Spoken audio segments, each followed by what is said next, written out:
by recognition coming from the list coming from the Department of Health. Just say I move for the rescission of my first motion. Okay. Of my amendment, yes. I rise to move the motion as the decision move as amended. Thank you, Mr. Speaker. I move to rescind the decision, the resolution of the first motion. I move. Okay, Mr. Speaker, sorry, sir. I rise and I move to the issue to recite the resolution of the first amendment moved by first motion. You know, you see some things there, you just get tired. Did any of you understood what he was trying to say? Because I just let me allow you watch it. I don't even want to say anything before it will not be like, oh, Aisha has come again. I just couldn't understand what he was saying, and it's just so unbelievable. That's a lawmaker. So how is he making the laws? How does he read whatever it was he amended, whatever it was he brought, whatever it was rescinded, whatever it was that? I don't get it.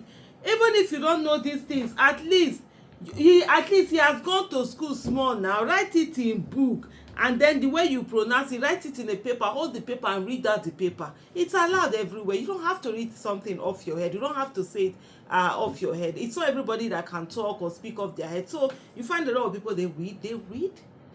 And even in this, so as not to even make mistake or anything, you read, because this is about law. That's the kind of person, that's your House of Rep member. And we are sitting down here. I don't blame these people, I blame ourselves. So we sit down here, we will say, oh, we are not doing politics. I don't want to be this. And when I'm talking, I'm not just talking to you alone, I'm talking to myself alone. Selfishness. Oh, I love to travel, I love to do my thing. I don't want to be bothered about this thing. I don't want to run for election. I don't want to do this. I cannot do this. This is how we got here. And then these people are going to control, ruin our lives, do everything. Not just our own, our children's own, our unborn generation. Because what is all of this thing? What is this that you are saying here? Someone just sits and he cannot even articulate himself. How did he get elected? On what basis? What campaign did he do? Then you not go and sit there and see there are people who actually campaign, who could have done better, but they refuse to put it in. We will not run, we will not organize ourselves, we will not come out and vote. We will see that, election doesn't matter. If election doesn't matter, will politicians be buying votes? If election doesn't matter, will you see them running up and down campaigning? If votes don't count, will they buy votes? Do you think those people like to spend money? They wouldn't buy votes if votes don't count. They will sit down where they are and not do anything and save their money and be doing it. The fact that they are buying those votes, that means votes count. When they tell you that votes don't count, you stay away. They use it deliberately for you to stay away, so that the people that will come to the polling unit are those ones that know that they're even ready to sell their votes. Those ones will go and walk in there to sell their votes, and they can easily buy it and buy it cheaply. Probably if you were there, some people will look at you and see you not selling their votes. They too, they will not sell their votes. We sit down, we'll be blaming people who are selling their votes. In what way did we encourage them not to sell their votes? In what way did we exemplify what it is not to sell their votes? Some of them are not, some of them are thinking, that's the normal way. They give you money, they tell you that's how election is supposed to be. You don't assume, because the education that you have is not for you alone. It's for millions of others who were not opportune to be educated. So there are people who don't understand these things. There are people who are even educated. They don't know anything. They really don't know. Politically, they are not politically savvy. They're not politically literate. They are political illiterates. A lot of us are political illiterates. We just feel that, we don't want to do election, we don't want to do this. Some people are even proud to say that they don't vote.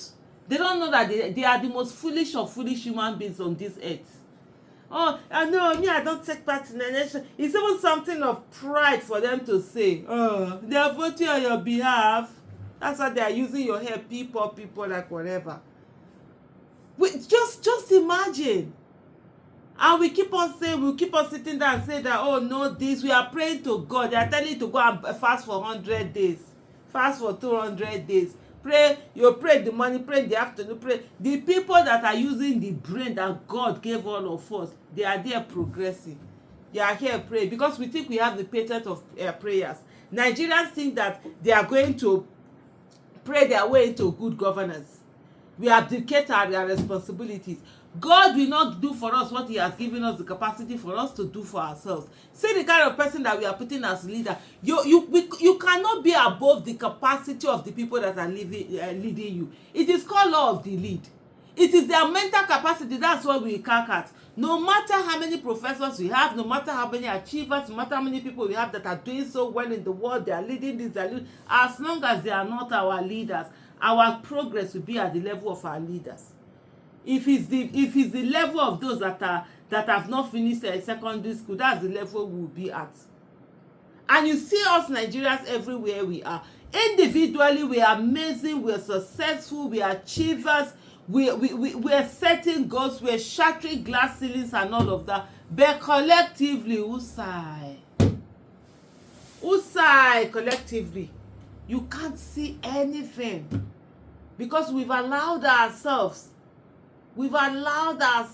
to be ruled by people like this. Somebody in the comment section say, oh, they should be allowing people to speak in their language, they will translate it. And now that they are not allowing people to speak in their language, it is English that is being used. English that was used to teach all of us from primary school to all the way to university. There are people who already know how to speak the language. Why didn't they send them to the House of Representatives? Why are they not there? Why are we having someone that cannot even articulate what did they even put in the law? What did he write? How did they draft it? How did they get it drafted? What does he know was put in there? Or they'll just carry something and give him and you just carry do and go and put it there. Yeah?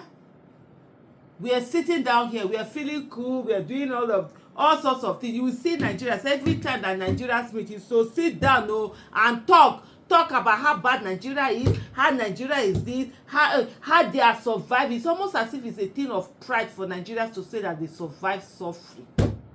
They know they give award for sufferhead. They know they give award at all for any sufferhead. It's almost a thing. But for us to come together and begin to work and put in the hard work, nothing good comes easy. Nothing good comes easy. You have to work for it. For us to put in the hard work, that's where the wahala is. Then you now see people come and start telling you that, oh, it is only God that will fix Nigeria. The same person that is telling you that it's only God that will fix Nigeria, give him 5 minutes later, he's coming to tell you that he's in need, you should borrow money, and you are looking at him and wondering, God that will fix Nigeria, you think you cannot fix your problem? Why are you carrying your problem to me? Why are you not just sitting down in one place? Sit down in one place and do nothing and say that God will fix Nigeria.